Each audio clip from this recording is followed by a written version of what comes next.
Cancelling Donald Bradman for a letter he wrote decades ago. Let's have a look. Hello everyone, Florian here, and welcome to another episode of HeiseSays. Grab your stein of coffee because I noticed some interesting tweets the other day about Donald Bradman, and I thought, well, why are people talking about him? It turns out, apparently, according to some newspaper articles, he was a right-wing nutjob, at least according to the letter he wrote to the new Prime Minister of Australia, sharing some advice. So I only looked at the headlines and I think a little bit of some of these articles, so I thought I would just take the letter and we will go through it and see if we think he's a right-wing nutjob. Now, either the media is portraying it like that to get, well, clicks and views, or the Overton window has shifted to such an extent that his views, well, are now considered unacceptable. So let's, before we go to that, let's have a look at the Overton window. I'll bring that up here. We can see here. So here's the Overton window, guys. This is the concept. You've got the two sides of politics, two ideological sides. I know they're more, and I know it's more complicated than this, but this is just a useful tool to get an understanding in the shift of what's acceptable. You've got what's current policy. You've got what's popular with the masses on both sides. Then you've got what people consider sensible, but maybe they don't ideologically agree to it. Then there's what's acceptable on both sides. Then there's what people consider radical, some of the radical policies, and then unthinkable.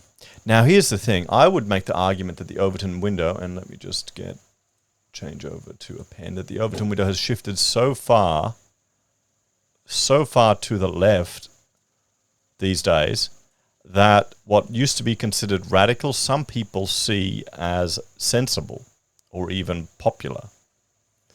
And it really feels like that, at least here in Australia, just where things are headed. So let's have a look at this attempt to cancel the Don, and let's go through this letter. And you let me know if you think he's a right-wing nutjob or if you agree with what he has to say. So this was written in 1975, so nearly 50 years ago, okay? A letter from Don Bradman to the new PM, Malcolm Fraser. Dear Mr. Fraser, amidst the pile of congratulatory letters you'll be receiving, this may well be near the bottom, but it will be high in sincerity. A marvellous victory in which your personal conduct and dignity stood out against the background of arrogance and propaganda indulged in by your opponents. Sounds familiar. And if I may say so, the charm and bearing of your wife came through with great credit to you both. Now you may have to travel a long and difficult road, along which your enemies will seek to destroy you.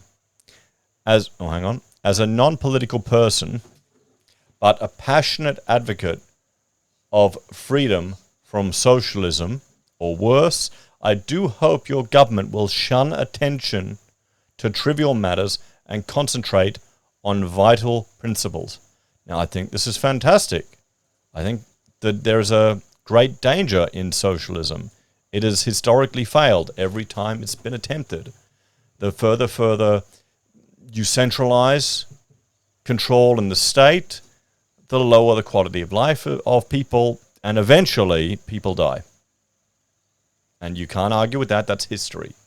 Okay, there's precedent. A big part of architecture school is looking at precedent. We have precedent for the failures of socialism. So, what the people need are clearly defined rules which they can read and understand so that they can get on with their affairs. I can't imagine. That doesn't seem ludicrous, does it? I mean, one issue I had recently, and I'll bring this up. This is when I always refer to my government to the rescue slide here, how they kept zombie companies alive. They changed the rules. And this is why when we're talking about the property market and people are making all these forecasts and analysis of how it's going to collapse, I'm pretty much more confident they'll change the rules before they allow that to happen. That's what you want. You want certainty. That's what most people want. They don't want freedom. They want certainty. So The statutes book is currently a nightmare for business, with the Trade Practices Act one of the worst, in that even those administering the act admit they don't know what is legal, what is and is not legal. So he wants less government, less involvement. You have stated you will abolish the PJT. I hate it as much as you do, and of course it ought to go eventually. But you know Labour will rant and rave that you cannot have wage restraint if you don't have control of prices. Are you kidding? Wow. I mean, this is where we're heading now. Look at what's happening now. We're going back to this rubbish. You've got the government trying to control prices in the energy sector, where a lot of the state governments, particularly in Victoria, they limited gas exploration for years. For years. And everyone is pushing to disincentivize investment in fossil fuel energy generation because they want to decarbonize Australia and remove us from coal, which is ludicrous. Anyone who actually understands the sums of the matter and looks into it and appreciates how inefficient all of these alternative variable renewable energy generation methods are knows it's a stupid idea, but it's political. It's got nothing to do with sense. So, I mean, there you go. I mean, this seems reasonable. Nothing he said here is not reasonable. Even though their argument is fallacious, in that wages set by the Arbitration Council are the minimums one may pay, whereas prices set by the PJT are the maximums you may charge, the union leaders are past masters at distorting the distinction. The great enemy today is inflation, which if not brought under control and quickly will ruin our economy and destroy private enterprise. You cannot control inflation without controlling wage increases. And of course, people will object to controlled wages if prices go on rising. By some means or other, a way must be found to preserve the purchasing power of money. Today's money, not tomorrow's money, because otherwise savings, like assurance, superannuation, and such like gradually become meaningless. Is anything here unreasonable? I think the issue is there's so many people now without any savings. I wonder, if you know, could you let me know in the chats, guys, what the savings rate was in 75? I should look it up. I'm on holiday mode right now, guys. That's why it's only one video a day. I've had a pretty lazy day today. I've got a bit of work done on the house. But I wonder if it was as dismal as it is. Well, actually, no. Savings rates have shot up now thanks to COVID. Everyone saved a lot more. But there's still a whole bunch of people that don't even have $1,000, don't even have an emergency fund. So the way things are presented in the press is most important. I'm the chairman of directors of a company which had its year's results portrayed in the press as a bonanza. I felt constrained to rebuke this description by pointing out that less than 7% on funds, after all the work, risk, tribulations, etc., was hardly a bonanza when government bonds would pay us 10% to do nothing. Oh boy, the 70s. 10% to do nothing. Wow. Imagine that. 10% interest. No wonder it was easier to buy a house back then. If you're earning that on your savings. The public must be re-educated to believe that private enterprise is entitled to rewards as long as it obeys fair and reasonable rules laid down by government. Now, how is this a right-wing nut job? Okay, this is the most central argument I would say is out there. He's not calling for the abolishment of all of these rules. He's not calling for a complete unrestricted free market. He's just, people need to understand, re-educate it. Well, yeah, they do. Private enterprise is entitled to rewards, yes, and private enterprise creates the jobs. They create the opportunities for people. Government doesn't. Government never will. Okay, government takes from private sector and just uses. Maybe you can influence leaders of the press to a better understanding of this necessity of presentation. I also hope your government will be able to protect freedom to work. In a society where men are compelled to lose employment unless they are unionized, which has happened recently in this state, where they are prevented from entering premises where they want to work by a handful of pickets, there is something radically wrong. Yes, I mean, this is when you'd have closed shops. I remember when they got rid of those. I remember when I was forced to join the SDA when I was working at Woolies as a checkout operator, not checkout chick, service cashier. Back in high school, I didn't want to. I remember I went to they had a course to become a shop steward, and I was there arguing with all the things the union was saying, going, well, that's ludicrous. The person should be mature enough not to steal the money, or they should pay if they're going through all these little scenarios that create. Yeah, they didn't ask me back. I wasn't a good union guy. It's just individual responsibility I expect people to have. It will be wonderful if we can have 3 years of government where you and your ministers stand above petty squabbles and bickering, but instead concentrate on policies and principles. Oh, that'd be good if we had that now. I don't think it's possible. There's too many Greens in Parliament now, honestly, and some of the people in Parliament are they're just nuts. They are literally utterly nuts. Some of the rubbish they're saying, particularly all the feminists attacking men in Parliament, it is just disgusting. It really is. Good luck and best wishes in the great and difficult task ahead. Yours sincerely, Donald Bradman. Let's have a look at the response from Malcolm Fraser. Dear Sir Donald, thank you for your letter and for your good wishes.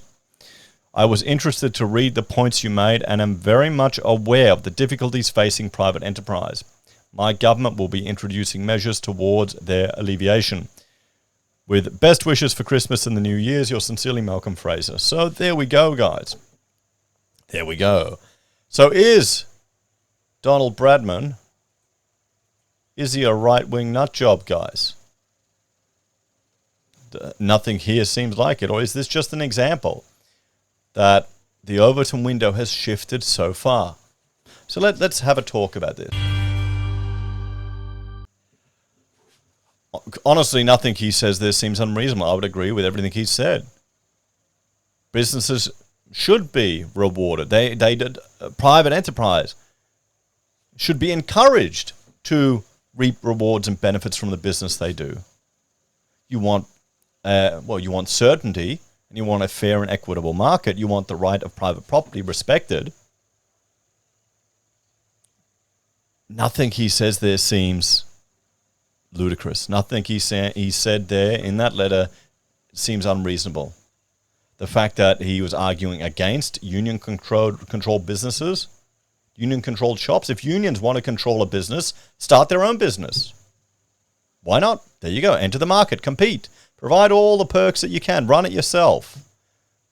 We know why that will never happen. There's no power in that. They're just there. They are just another business. They're rent seekers. And they create cartels, which drives up the costs and creates less opportunities for those that aren't in the cartel. But, I mean, I guess, are those radical ideas now? Or is that just having an actual understanding of the economic situation? You tell me, guys. Do you think he's a right-wing nut job? Has the Overton window shifted so far, and we'll bring that up here, has it shifted so far to the left that Don Bradman's policies there are considered right-wing? I mean, I spoke to someone the other day. He thought I was a right-wing nutter. And I said, well, no, I'm a centrist. I base my decisions on reason, fact, and understanding. Shit, maybe that does make you a nut job these days. Reason, fact, and understanding. Actually, yeah, if I think about some of the arguments you were making, they were all emotionally based. Maybe that's it. Maybe that's how far the Overton window has shifted. Here's one thing you've got to understand, particularly when you look at the ages of people, the age of left-aligned voters. Many of them are younger. Many of the Green voters are quite young. Their brains haven't actually finished developing. That's not an insult. That's a fact. Maybe we need to raise the voting age for people until their brains have finished growing, so we know that they are going to be mentally capable of actually understanding what they're voting for.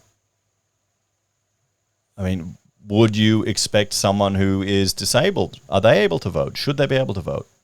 If my son, who's got Down syndrome and is delayed, If he doesn't have the cognitive ability, should he be able to vote or shouldn't he?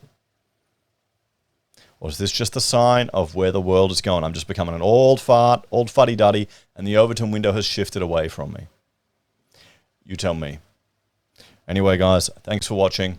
Enjoy this zombie week between Christmas and New Year's. Check out my other channels, HeiseBim and HeiseSays International, if you want to see other stuff I talk about.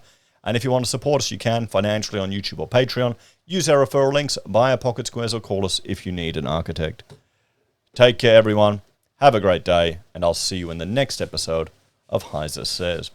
Bye for now. It's crazy times. What do you reckon? Lift the voting age to 31. Let's just go the Roman times. Old school.